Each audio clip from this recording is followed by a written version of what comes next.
Nepal mobile व्यवसायी महासंघ केन्द्रीय कार्य समिति को हैसियतले म संस्थाको विधान नियमावली र कार्यविधिको पूर्ण पालना गर्नेछु। संस्थाको प्रतिष्ठा, मर्यादा र विकासलाई सदैव प्राथमिकता दिँदै आफ्नो जिम्मेवारी अनुशासित रूपमा, निष्ठा र पारदर्शिताका साथ निर्वाह गर्नेछु।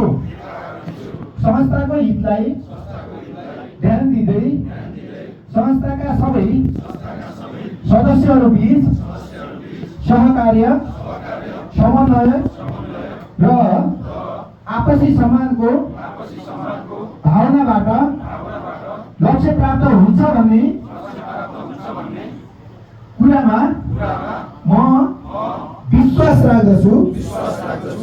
आफू संस्थाको जिम्मेवारीमा रहँदा होस् वा संस्थाको जिम्मेवारीबाट बाहिर रहँदा होस्, कुनै पनि अवस्थामा संस्थालाई हानि हुने गरी कुनै पनि आन्तरिक विषयलाई सार्वजनिक रूपमा लैजाने छैन भनी प्रतिबद्धता जनाउँदछु।